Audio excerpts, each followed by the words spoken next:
Pues bienvenidos una vez más a este canal donde tenemos todo para lectores. Así que gracias por acompañarnos. Yo soy Rodrigo Pereira y hoy me encuentro pues muy contento porque tengo aquí frente a mí de manera virtual a una gran amiga, Elvia Ardalani. Así que Elvia, ¿qué tal? ¿Cómo estás? ¿Qué tal? Buenos días, Rodrigo. Pues un placer estar aquí en tu programa, en tu canal. Gracias.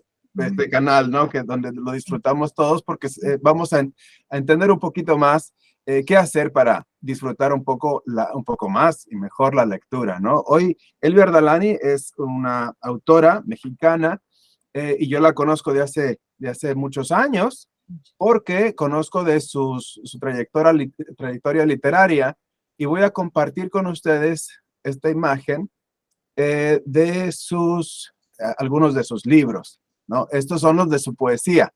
Estoy aquí en su página de, de web, página web. Este es uno de su primer libro, me parece, por los recuerdos viejos, por esos recuerdos, ¿no? De Cruz y Media Luna. Y comerás del pan sentado junto al fuego, de Cruz y Media Luna. Esta es la versión en español e inglés. Miércoles de ceniza, Cuadernos para un huérfano, Callejón Cachaní, eh, El ser de los enseres, que está por acá, y Ese olvido que habita en la memoria, ¿no? Estos son los libros de su poesía. Pero hoy queremos compartir con ustedes y quisiera hablar con ella acerca de una siguiente etapa en su carrera como escritora, porque ahora está trabajando lo que es la novela. Y primero voy a mencionar esta primera novela que es suya, ¿no? El sótano del caracol, una novela bastante interesante que a mí me gusta muchísimo, porque presenta pues las realidades de lo que es cómo se vive durante y después de estas guerras fratricidas, ¿no? En nuestros países, tanto en México como en España, ¿no? Después una novela postrevolucionaria y también que habla de la guerra civil española, ¿no? Y cómo es que la poesía de alguna manera sirve para buscar pues la libertad y el amor, ¿no? Una novela de mucho interés y en este canal, por cierto, tengo una entrevista con ella hablando acerca de esta novela. Esta es su más reciente obra, que es un libro de crónicas del ronroneo, ¿no? Es un libro que son relatos sobre gatos, ¿no? Creo que se coló un perro por allí, ¿no? Y nos habla de lo que es el amor, el trato de las personas hacia los animales y cómo dentro de ese trato se pueden descubrir muchísimas cosas en cuanto a pues el amor, el trato hacia nosotros mismos y descubrirnos también a nosotros mismos. Hoy vamos a hablar sobre Pelo de Gato. Esta es su última, no su última, no, pues, de hecho sí, su última novela. Una novela publicada en el 2020, 22. en 2022, correcto. Y bueno, Elvia, tú nos hablarás de esta novela. Claro, claro, claro que sí, será un gusto. La novela se publicó, como bien dijiste, en el 2022 y bueno, pues es mi segunda novela. Eh, Me he empezado a sentir a gusto en la novela sin considerarme novelista. Yo siempre digo que soy una intrusa en la novela porque en realidad yo vengo de la poesía y es lo que yo he escrito siempre y espero algún día volver. De hecho, nunca dejé la poesía. Pero esta novela, pues es una novela para mí muy querida, porque la escribí en momentos muy difíciles en mi vida y en realidad en momentos en los que todos estábamos en una situación difícil, porque es una novela que surgió durante la pandemia. No es una novela de la pandemia, pero sí es una novela escrita durante ese tiempo. Entonces sí, es una novela que yo quiero mucho, ¿sí? Te, Independientemente. te pudiste ocupar muy bien durante ese periodo de la pandemia. Ojalá hubiera, yo he hecho algo similar, pero qué bien, muy bien. Fíjate que es cierto porque lo que dices, porque, bueno, todos estábamos muy aislados, devastados, etcétera, y hasta cierto punto con mucho tiempo de sobra, porque todo se paralizó, ¿verdad? O sea, tú te acuerdas. Entonces, lo que le falta siempre a un escritor o a un académico es el tiempo. Y en ese periodo, pues creo que todos teníamos tiempo de más, ¿no? Entonces eso ayudó. Pero también eso que mencionas de que la escritura, y en cierta forma, aunque no fue la intención principal de la novela, pero en cierta forma, a mí en lo personal, la escritura siempre me ha servido pues para sanar, ¿no? Pues sí, para cuidarme, digamos, emocionalmente, ¿no? Entonces, en ese sentido, y en la novela se habla también de la escritura hasta cierto punto como sanación. Cierto, precisamente iba a comentarte, preguntarte también eso, porque el texto habla de la vida de mujeres, ¿no? Son una niña, los personajes, ¿no? Dos niñas, personajes principales, digamos, ¿no? Dos niñas que viven vidas paralelas, se podría decir, pero casi como si fuera un espejo, ¿no? El reflejo una de otra, pero en diferentes circunstancias. Una niña con familia, de dinero, podríamos pensar que lo tiene todo y sin embargo es la otra, la que no tiene una familia de sangre, que tampoco tiene dinero, que le cuesta asistir a la escuela, etcétera, ¿no? Pero que tiene el amor que la otra no tiene. Tiene el amor en casa que la otra no tiene. Y esto de sanar, ¿no? Es lo que busca, de alguna manera. Y el texto está construido de una forma muy original, creo, porque va intercalando el texto de la historia de estos personajes con historias, narraciones de gatos, ¿no? Sí. ¿Cómo es que pensaste en la estructura de este texto? ¿Por qué se te ocurrió incluir dentro de la historia narraciones de la vida de diferentes gatos? De gatos. Bueno, todo comenzó porque la idea central de la novela bueno, es un retrato de una familia con una dinámica muy especial, ¿no? Por la madre, porque la madre no es una madre, digamos, normal, es una madre que posiblemente, y de hecho en la novela hacia finales se dice, posiblemente sufra de un tipo de narcisismo, un trastorno de la personalidad narcisista. Entonces, una madre muy cruel en ese sentido, ¿no? Y la niña, Romina, perdón, que es la protagonista o coprotagonista, siempre quiso tener un gato. Y como suele ocurrir en este tipo de situaciones, con padres, en este caso con la madre así, es que se trata de negarle al chivo expiatorio, que en este caso es Romina, todo lo que pide, ¿no? Y ese deseo de nunca ver, que hasta cierto punto nunca se realizó, de tener un gato, de alguna forma ella lo sublima y cuando ya es adulta, cuando ya es una adulta, ella decide que va, aunque no es escritora, empieza a escribir cuentos sobre gatos. Y esos cuentos son los que aparecen en la novela, ¿no? Una forma de, digamos, de metadiégesis en la novela. Pero a mí me interesaba también porque originalmente yo quería escribir una historia en la que de alguna forma se explicara o se contara esa relación cultural que tradicionalmente ha existido en la cultura occidental de los gatos y las mujeres, porque los dos son seres incomprendidos, hasta cierto punto denostados en ciertas épocas, ¿no? Como la Inquisición, etcétera. Entonces siempre hay esa asociación de las mujeres con los gatos en la cultura occidental.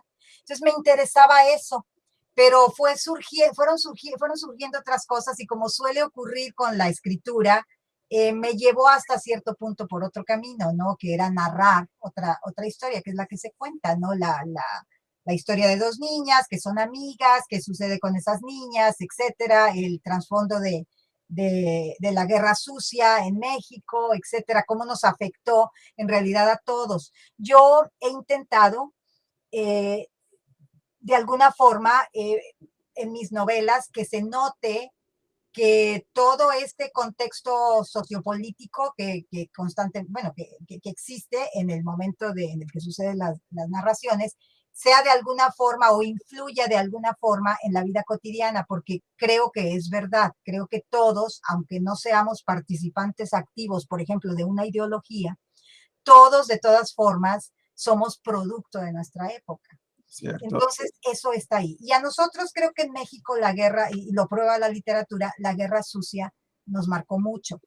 Pero, ¿qué tanto? ¿Qué pasó en provincia? Sobre todo, tú sabes, Rodrigo, bueno, nosotros creo que los dos somos fronterizos, ¿no? Entonces, la frontera literariamente siempre se asocia con ciertas cosas, pero hay otros aspectos históricos que no se tocan y que también formaron parte de nuestra historia, ¿no? Como eso, como el de la guerra sucia. Sí, la historia se lleva a cabo justo en la frontera norte de México, ¿verdad? Exacto. Entre México y Estados Unidos, y es durante los años 70, alrededor de los años 70, Sí. poco antes, poco después, al menos esa etapa de la infancia de esta niña. Sí. Y como bien dices, también se nota por ahí, hoy lo podemos entender quizá mejor, porque estamos Sí. viviendo un periodo pues, de violencia, se puede decir, en lo que es la frontera, y también todo lo que tenemos ahora, que ya es la palabra narcotráfico, es muy común. Claro. Pero podemos ver en este texto también quizá los inicios de lo que tenemos hoy día, ¿no? Sí. Porque aparece también por ahí podemos percibir que existe algo de lo que es el tráfico Sí. y esto, ¿no? Contrabando. El contrabando. En el caso de la novela inicia como un contrabando de armas, pero bueno, se sobreentiende que ahí es el principio de lo que vendría después, ¿no? Entonces, con personajes así como Ricardo Lanza en la novela, etcétera. Entonces, sí, es interesante por también, y yo creo, no sé, que tú también te relacionarías con eso. El hecho de que la frontera, cuando uno habla de la frontera o escribe de la frontera desde fuera de la frontera, siempre las temáticas que uno por fuerza se supone o la gente espera que abordes, pues son las más obvias, ¿no? El narcotráfico ahora, el cruce de indocumentados, etcétera, que son realidades muy serias y muy humanas, ¿no? Pero también hay otras vidas en la frontera que no son necesariamente, y otras temáticas que son como cualquier tema en cualquier parte del mundo, ¿no? Es decir, la gente que vive o que vivimos en algún momento dado en la frontera, no nos despertábamos pensando en el tráfico de drogas o, bueno, en aquella época en el contrabando o en el puente. No, o sea, llevas tu vida normal. Claro. Y eso es lo que yo también, de alguna forma, he querido mostrar en las novelas, que hay de todo, o sea, se vive de todo. Exacto. Pero además también has tocado, creo, y bueno, ya has mencionado algo de esto, pero a mí me sorprendió que presentaste la novela, también desmitificaste, digámoslo así, ¿no? Es decir, la imagen cultural que tenemos, especialmente en México, de la madre, ¿no? Sí. Porque hablas de una realidad, al menos en la vida de estos personajes, donde la madre es la villana, ¿no? Y la hija es la que sufre los ataques de esta persona, ¿no? ¿Cómo es que se desarrolla ese personaje y por qué se dio un personaje tan fuerte como el de la madre aquí, que tiene este trastorno Sí. tan narcisista y causa todo este Sí, problema en la niña? exacto. Bueno, obviamente la figura de la madre en México bueno, y en muchas partes del mundo está completamente mitificado, ¿verdad? La madre es santa, la madre es perfecta, la madre se sacrifica, y la realidad es que seguramente hay madres así, pero hay otras realidades menos blanco y negro, ¿sabes? En la novela, claro, en la novela yo pinto a una mujer que tiene un trastorno, ¿sí? Que no es la madre usual, pero dentro de digamos, esos parámetros de lo que significa ser madre, pues hay muchas realidades, ¿no? La verdad es que las madres y los padres son tan humanos pues, como el resto, ¿no? Entonces, quise crear eso. Y también hay otro tema que yo quise tratar, porque siempre hablamos de la violencia contra la mujer, y es cierto, es innegable, tenemos que hablar de eso, pero la violencia hacia la mujer ejercida por el hombre. Pero también hay otras violencias. También está la violencia ejercida de una mujer contra otra mujer. y pueden ser violencias muy brutales, Cierto. ¿no? Sobre todo en esa época.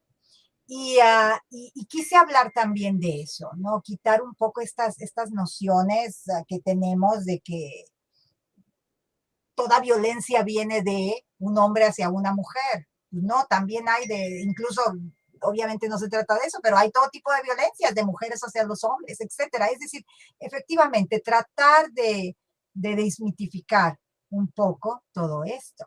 Claro, y lo presentas a través de algo, pues que es algo enfermizo, ¿no? Este trastorno realmente, ¿no? Que debe ser una condición tratable, me imagino, ¿no? Sí. Porque también, además de que, bueno, como lo dices, es de la mujer, de la madre hacia la hija, una mujer hacia otra mujer, pero tampoco le vamos a quitar o a restar culpabilidad al padre, que también por ahí tiene, pues también cierto que ver con la situación de esta niña, ¿no? Que en algunos momentos pareciera que está este abandono, ¿no? De la criatura.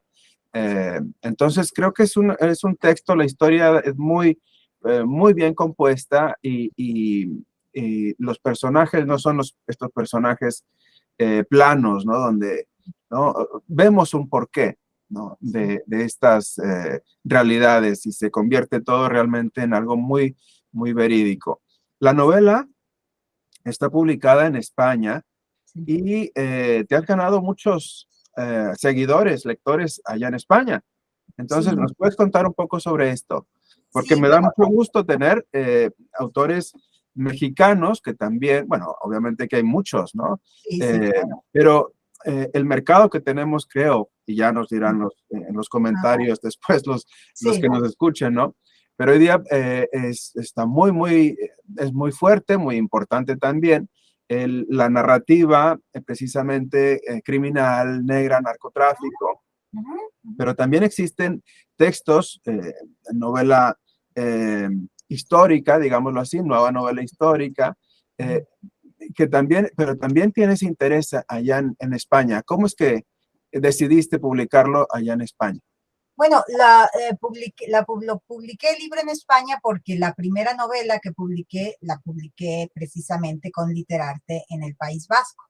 Entonces me gustó mucho el trato que la editorial le da a sus autores, la distribución que hace, etcétera. Entonces, a partir de ahí, bueno, pues lo lógico era mostrárselos a ellos primero, ¿no?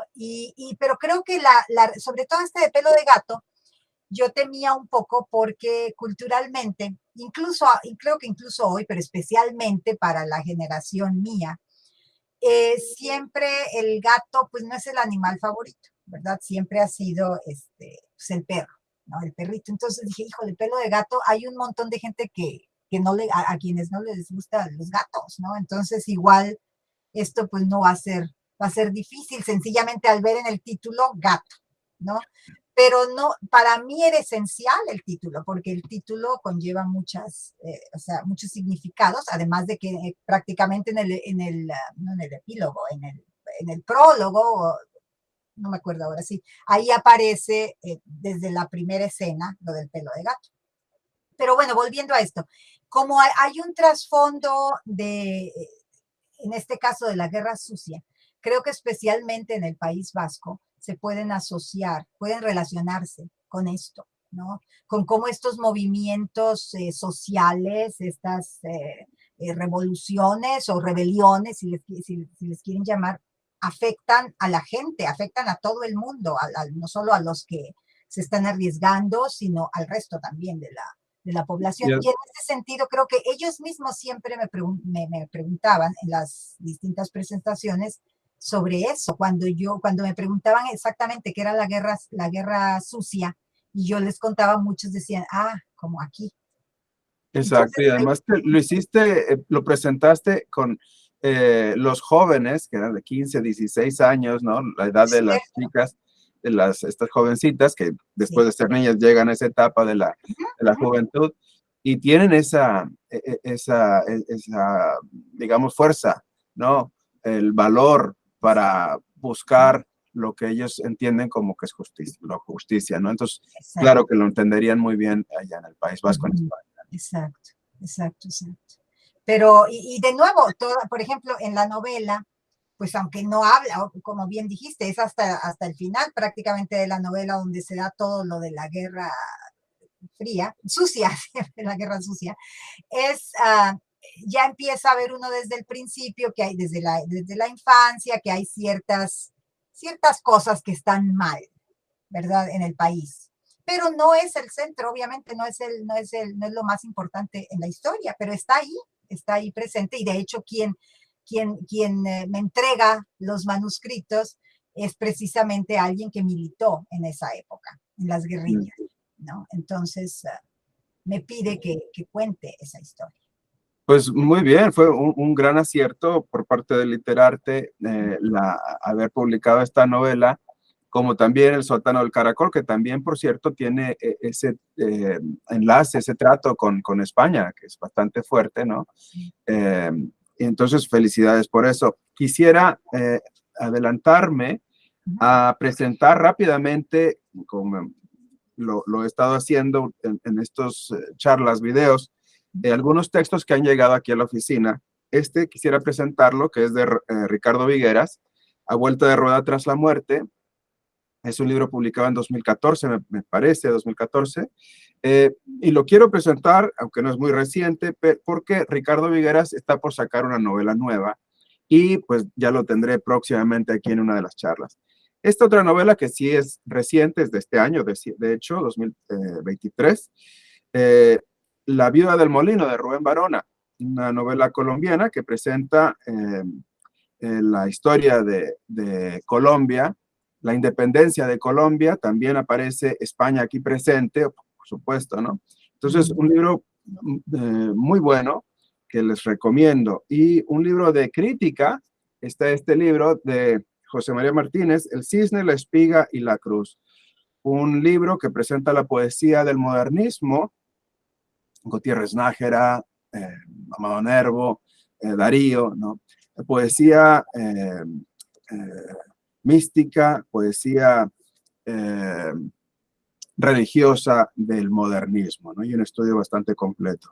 Otro libro de investigación es este, de Gerardo García Muñoz, El enigma y la conspiración, del cuarto cerrado al laberinto neopolicíaco, ¿no? Un libro que nos presenta el desarrollo de lo que es la novela negra, novela policíaca, a través, aquí en Latinoamérica, bueno, el desarrollo que he tenido. Y también lo comento porque Gerardo está por sacar un libro nuevo acerca también de la novela policíaca. Pues Silvia, ¿qué más nos puedes comentar? ¿Qué otro proyecto tienes en manos?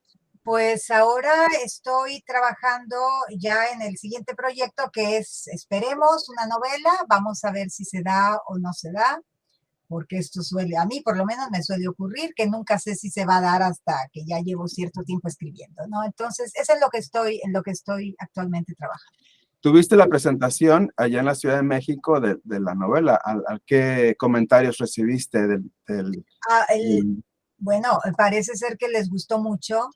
Estuvo muy bien la presentación. Se llenó y se ha estado vendiendo, lo están leyendo, y ahora regreso en el otoño a España a hacer otras presentaciones que quedaron pendientes. Qué bien, muy bien, perfecto. Sí, porque estuviste también allá en Bilbao y en Madrid, me parece, ¿no? Estuvimos esta vez en Bilbao, sí, en sí, Bilbao. y ahora volvemos a otras partes. Pues muy bien, enhorabuena por estos éxitos y a leer esta novela que es que muy, muy buena. Por ahí después nos vas a dar la sorpresa de una traducción de El sótano, me parece, El sótano del caracol. ¿O es una traducción de Pelo de Gato? De Pelo de Gato. De hecho, sí, ya se están trabajando la posibilidad de 2 o 3 traducciones a otros idiomas y vamos a ver qué pasa, ¿verdad? Pero pues, sí. Voy a poner, si no te parece mal, la información tuya Claro. en la información, tus datos, en la información de este video. Voy a poner el enlace del catálogo que tiene Literarte, que es bastante completo, y pues para que surjan comentarios, la puedan buscar. Y les recuerdo, ¿no? A los que nos están escuchando, a los que nos pueden ver, que pues escriban sus comentarios, sus preguntas aquí en la sección de comentarios, aquí en el video. para que pues Elvia nos pueda contestar algunas de sus inquietudes y déjenos todo lo que ustedes piensen. ¿Algo más que quieras decirnos, Elvia? No, Rodrigo, pues agradecerte la invitación y pues aquí estamos para lo que se les ofrezca a los lectores y a tus seguidores. Pues muchas gracias y pues ya nos veremos. Gracias por acompañarnos. Elvia, muchas gracias a ustedes por escucharnos. Recuerden que tenemos todo para lectores y si ustedes tienen alguna inquietud con algún autor, pues déjenme, háganmelo saber y pues ya me pondré en contacto con estas personas para poder tener alguna entrevista, alguna charla. Hasta luego todos. Chao. Hasta luego.